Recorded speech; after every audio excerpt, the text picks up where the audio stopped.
اپنی جوانی اور شباب پر متکبر نہ ہوا کرے کہ کہیں وہ بیمار بنا کر زندگی بھر کے لیے بستر علالت کے سپرد نہ کر دے۔ کوئی اپنی تونگری اور دولت پہ تکبر نہ کیا کرے کہ کہیں وہ تونگر سے در کا گدا گر نہ بنا دے۔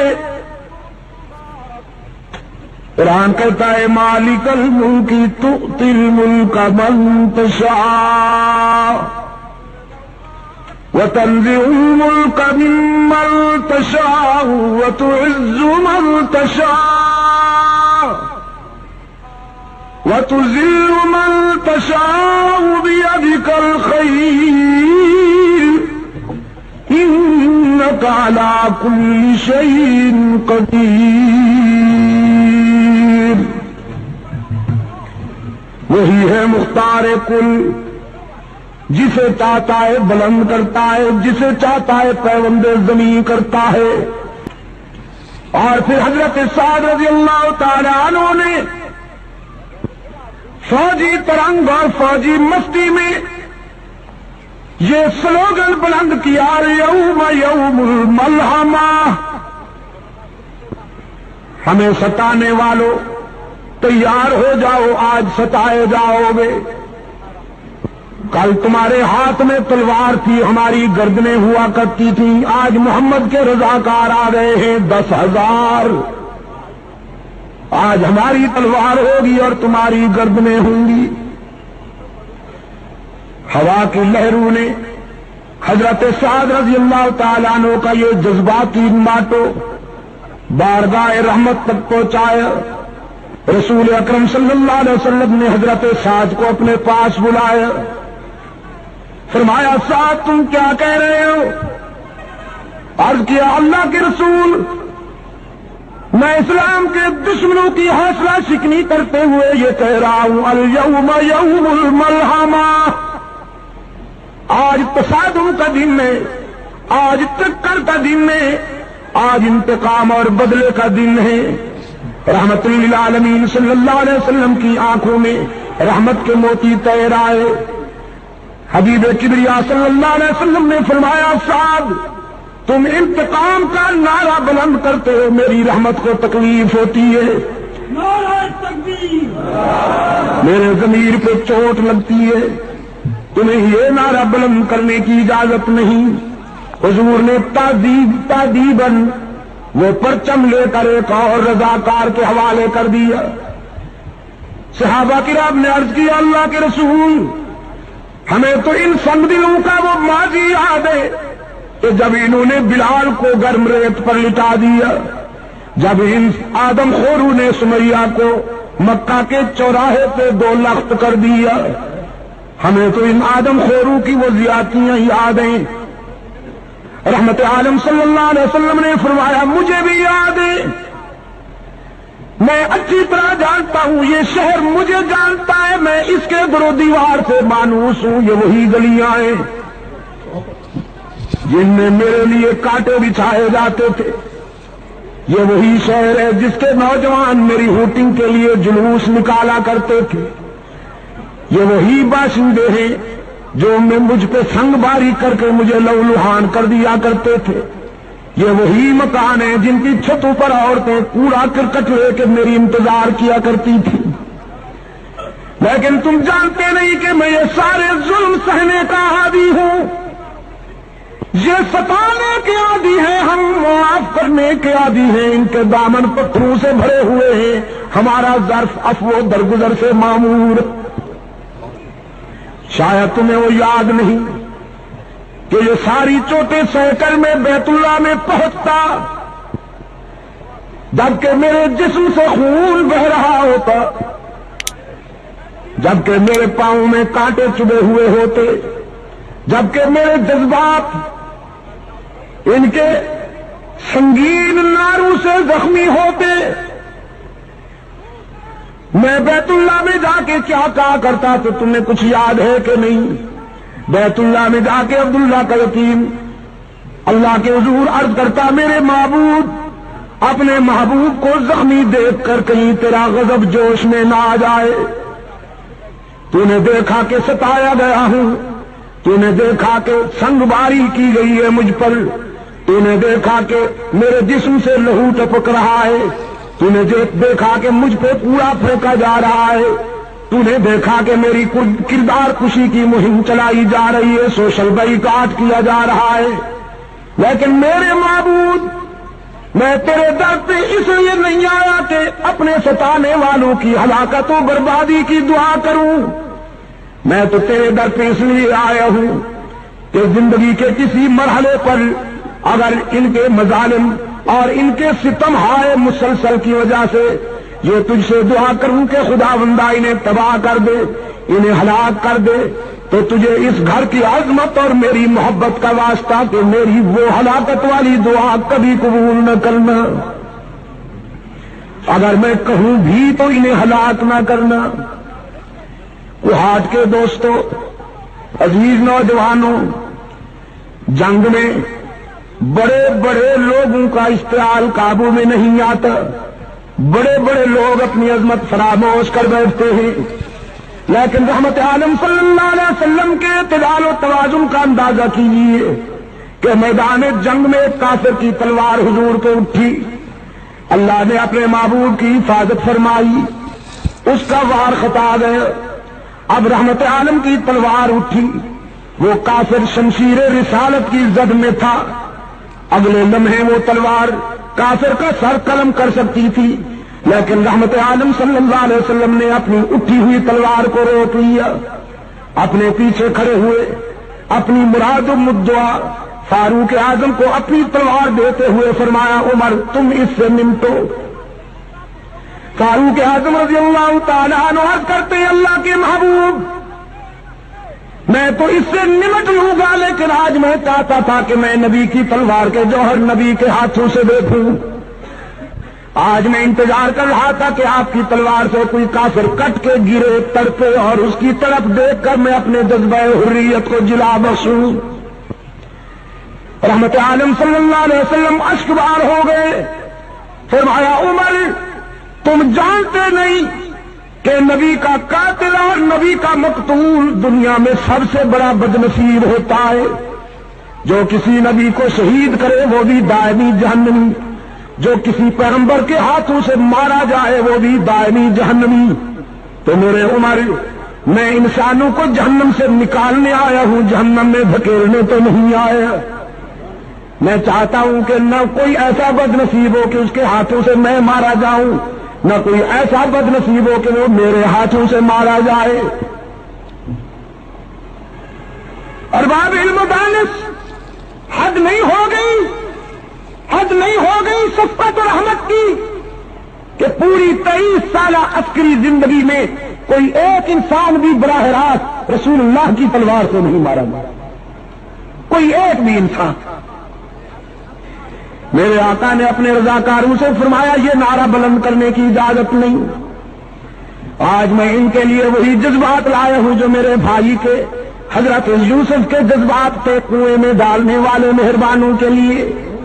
آج میں بھی ان کے لیے وہی کہتا ہوں جو میرے بھائی یوسف نے کہا، لا تثریب علیکم اليوم، آج تمہیں تمہارے ماضی پر شرمندہ بھی نہیں کیا جائے گا، تو تم بھی جاؤ مکہ کی گلیوں میں جا کے، مکہ کے ہر دروازے پہ جا کے میرا پیغام پہنچاؤ، الیوم یوم المرحمہ، آج بدلے اور انتقام کا دن نہیں، آج عبداللہ کا یتیم تمہیں معاف کرنے کے لیے آیا ہے، آج آمنہ کا لال تمہیں دامن رحمت میں چھپانے کے لیے آیا ہے۔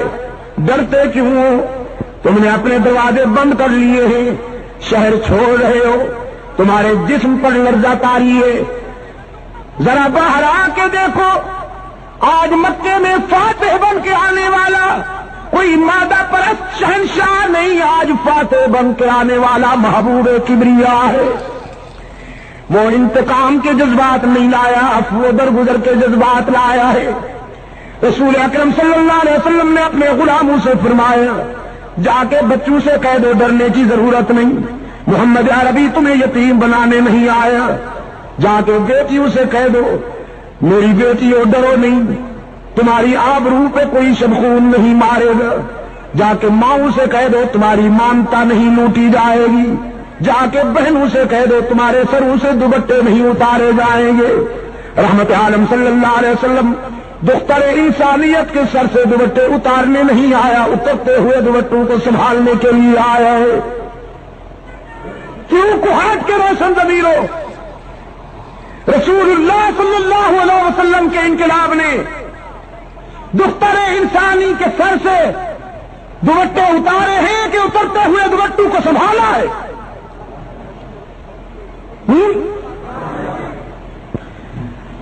اور دور حاضر کا مستشرق جدید مفکر، ارے کاش کہ اسے اتنا پانی ملتا کہ وہ ڈوب کے مر جاتا۔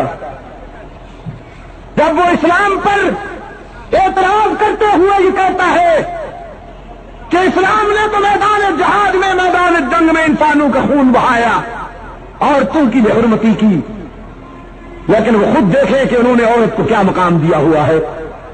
مغربی سوسائٹی کی عورت کھلونا بن کے رہ گئی ہے، اس کو عورت کہتے ہوئے بھی حیا آتی ہے، لیکن رحمت للعالمین صلی اللہ علیہ وسلم کے انقلاب نے عورت کو یہ مقام عطا فرمایا۔ حضور نے فرمایا عورت بیٹی ہوتی ہے، بہن ہوتی ہے، بیوی ہوتی ہے اور ماں ہوتی ہے، ڈانسر نہیں ہوتی۔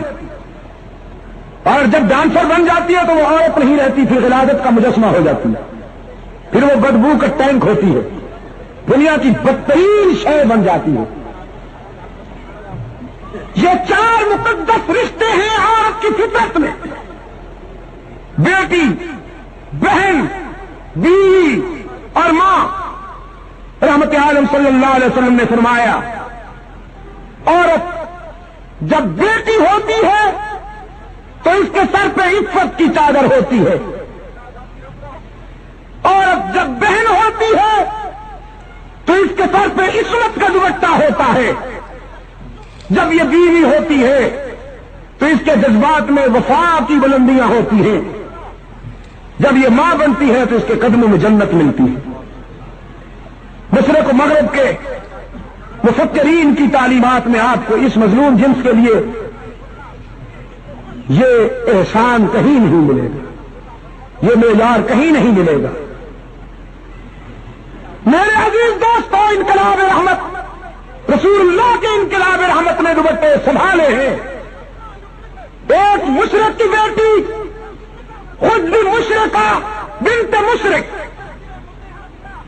بارگاہ رسالت میں جنگی قیدی بن کے آتی ہے۔ حاتم طائی کی بیٹی تھی، اپنے دور کا بہت بڑا سخی گزرا ہے حاتم طائی۔ ایک مرتبہ شہید کربلا حضرت حسین رضی اللہ تعالی عنہ نے فرزند حاتم سے کہا جب وہ مسلمان ہو چکا تھا کہ میں نے سنا ہے تیرا باپ بہت سخی تھا۔ حاتم کا بیٹا کہنے لگا حسین واقعی سخی تھا، میرا احترام کر، میں بڑے سخی باپ کا بیٹا ہوں۔ حضرت حسین مسکرائے اور فرمانے لگے میرا بھی احترام کر، میں بڑے سخی نانے کا نواسا ہوں۔ حاتم کا بیٹا کہنے لگا حسین میرا باپ اتنا سخی تھا کہ اس کے گھر کے 10 دروازے تھے اور مانگنے والے کو ہر دروازے سے کچھ نہ کچھ مل جایا کرتا تھا۔ حضرت حسین رضی اللہ تعالی عنہ فاتحانہ انداز میں مسکرائے اور فرمانے لگے تیرے باپ کے گھر میں دروازے تو 10 تھے لیکن تھے اتنے کمزور کہ سوالی کو ایک دروازے کے بعد دوسرے دروازے کی ضرورت پڑتی تھی، پھر تیسرے پہ جانا پڑتا تھا، پھر چوتھے، پانچویں، چھٹے، ساتویں، آٹھویں، نویں اور 10ویں دروازے کی ضرورت پڑتی تھی۔ میرے نانے کے در پہ جو سوالی جاتا میرے نانا تو اس کو ایک در پہ پہنچا دیتے اور وہ دروازہ اتنا مکمل بھرپور تھا کہ جس سوالی کو وہ در مل جاتا تھا پھر زندگی بھر کے لیے کسی دوسرے دروازے کی حاجت ہی نہیں رہا کرتی۔ وہ در بڑا مکمل ہے اور وہ انسان بڑا خوش نصیب ہے جسے وہ در میسر آ جائے۔ اقبال اسی لیے کہتا ہے کہ وہی سجدہ ہے لا کے اہتمام کہ ہے جس سے ہر سجدہ تجھ پر حرام. تو میں عرض کر رہا تھا کہ وہ بنت حاتم رسول اللہ صلی اللہ علیہ وسلم کی خدمت میں حاضر ہوتی ہے. اس کے سر پہ چادر نہیں. رسول اللہ صلی اللہ علیہ وسلم نے اپنی چادر ایک رضاکار کو دیتے ہوئے فرمایا کہ جاؤ اس بچی کے سر پہ چادر ڈال دو. رضاکاروں نے عرض کی اللہ کے رسول مشرکہ ہے. اس کا باپ سخی تو تھا لیکن مشرک تھا, دشمن کی بیٹی ہے, تو ہم آپ کی مقدس چادر ایک کافرہ عورت اور دشمن کی بیٹی کے سر پہ ڈالیں. رحمت عالم نے فرمایا بیٹی بیٹی ہوتی ہے, دوست کی ہو یا دشمن کی. میرے ہاں معیار یہ نہیں ہے کہ دشمن کی بیٹی ہو تو اس کی رسوائی برداشت کی جائے, اپنے کی بیٹی ہو تو اس کی عزت افزائی کی جائے. میرے ہاں معیار یہ ہے کہ جس طرح میں اپنی بیٹی کے لیے چاہتا ہوں کہ اس کا سر کبھی برہنہ نہ ہو, میری رحمت کا تقاضا ہے کہ میرے دشمن کی بیٹی کا سر بھی کبھی برہنہ نہ ہو. سرکار دو عالم صلی اللہ علیہ وسلم کی چادر اس بچی کے سر تک پہنچی. رضاکاران مصطفیٰ نے وہ چادر جا کے اس کے سر پہ ڈالی ہے تو روتی ہوئی رسول اللہ کی خدمت میں حاضر ہوئی. اللہ کے رسول صلی اللہ علیہ وسلم نے فرمایا بیٹی میں نے سنا ہے کہ تیرا باپ بڑا سخی تھا, تو آج میں تیرے باپ کی نیک نامی کی وجہ سے تجھے آزاد کرتا ہوں. جاؤ تم آزاد. وہ بیٹی کہتی ہے اللہ کے رسول دریائے رحمت جوش میں ہے تو میں اکیلے آزادی کیوں قبول کروں؟ یہ میرے قبیلے کی عورتیں میرے ساتھ آئی ہیں, پہلے انہیں آزاد کیجیے پھر میں آزادی قبول کروں گی. رحمت عالم صلی اللہ علیہ وسلم مسکرائے, فرمایا ماشاء اللہ صحیح نسل ہو اپنے باپ کی, جاؤ تمہیں تیرے باپ کی وجہ سے اور ان کو تیری انسانی ہمدردی کی وجہ سے آزاد کرتا ہوں, تم سب آزاد. قبیلہ طے کی عورتیں جب آزادی کا اعلان سنتی ہیں اور اگلے لمحے وہ ساری عورتیں رسول اللہ صلی اللہ علیہ وسلم کے اسلام کے حلقے میں تھیں, ان کی زبان پہ کلمہ اسلام مچل رہا تھا. رسول اللہ صلی اللہ علیہ وسلم کی سیرت طیبہ اور حضور کی ولادت, اس پر آپ کی اظہار مسرت کا صحیح طریقہ یہ ہے کوہاٹ کے دوستوں کہ اپنے اندر کردار کی وہ بلندیاں پیدا کیجیے کہ تلوار اٹھانے کی ضرورت ہی نہ پڑے. تیاری کیجیے, حکم ہے اعدوا لهم ما استطعتم من قوة ومن رباط الخيل. اتنی تیاری کیجیے کہ آپ کے دشمن کے حوصلے پست ہو جائیں, لیکن سب سے زیادہ توجہ کردار پہ دیجیے. آپ نے اگر اپنے اندر وہ کردار پیدا کر لیا تو انشاءاللہ اسلحہ وہ کام نہیں کرے گا جو آپ کا کردار کام کرے گا. میں شیخ الحدیث حضرت مولانا محمد زکریا رحمت اللہ تعالی علیہ کے والد گرامی کا ایک واقعہ بیان کیا کرتا ہوں دوستوں کی خدمت میں. بہت سے دوست آج اس اجتماع میں نئے ہیں, ان کی معلومات کے لیے عرض کر دیتا ہوں. حضرت مولانا محمد زکریا رحمت اللہ تعالی علیہ کے والد گرامی ابھی پچھلے دنوں ان کا انتقال ہوا. مدینہ منورہ میں انہوں نے انتقال فرمایا. زندگی کا ایک طویل حصہ اس انتظار میں مدینہ میں آئے, اکثر دعا بھی کیا کرتے تھے. اللہ نے اس درویش کی دعا کو شرف قبولیت بخشا. باب جبریل سے جنازہ اٹھا, جنت البقیع میں ٹھکانہ مل گئے. ان کے والد گرامی سے حضرت مولانا محمد یحییٰ رحمت اللہ تعالی علیہ, ان کے زمانہ میں ایک ہندو مسلم فساد ہوا. سوچ کر میں نے تجھے تیرا پرس واپس کر دیا, جاؤ اپنا کام کرو. نسبت بڑی بات ہوتی ہے عزیز دوستو. 18 ہندو مولانا سے عرض کرتے ہیں ہم نے سوچا جب غلام اتنا سچا ہے اس کا آقا کتنا سچا ہوگا, ہم فیصلہ کر کے آئے ہیں کہ ہمیں بھی اسی کا غلام بنا دیجئے جس کی غلامی نے آپ کو حق و صداقت کی یہ بلندیاں عطا کی. مولانا کے ہاتھ پر انہوں نے کلمہ پڑھا. اسلام قبول کیا. کہنے لگے مولانا عدالت کا وقت ابھی ختم نہیں ہوا, چلیے ذرا. اب کیونکہ ہم مسلمان ہو گئے ہیں, فرض ملکیت ہمارے پاس ہے, مثل عدالت میں موجود ہے, ہم بیان دیتے ہیں کہ زمین مسجد کو ملنی چاہیے. عدالت میں آ کے انہوں نے بیان دیا کہ اب چونکہ ہم مسلمان ہو چکے ہیں, اس زمین کے اصل مالک ہم ہیں, تو آپ یہ زمین مسجد کے نام اعلان کر دیجیے. اس نے مصر کو معائنہ کیا تو دیکھا کہ واقعی یہی لوگ اصل مالک تھے زمین کے. زمین مسجد کے نام اعلان ہو گئی.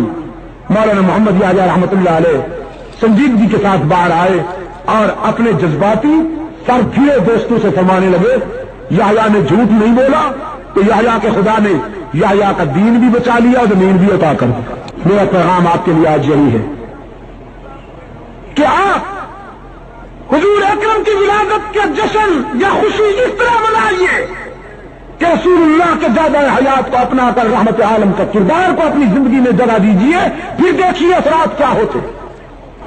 آج اسرائیل کا یہودی, روس کا دہریہ, مغرب کا آدم خور, گوری چمڑی والا سیاہ دید بھیڑیا یہ سمجھتا ہے کہ مسلمان فقط نام کے رہ گئے ہیں. اب ان کو مٹانا کوئی بڑی بات نہیں. یہ نعرے تو خوب لگاتے ہیں, جھنڈیاں بھی خوب لہراتے ہیں, چراغاں بھی خوب کرتے ہیں, لیکن عملی زندگی کے کسی گوشے پر رسول اللہ کی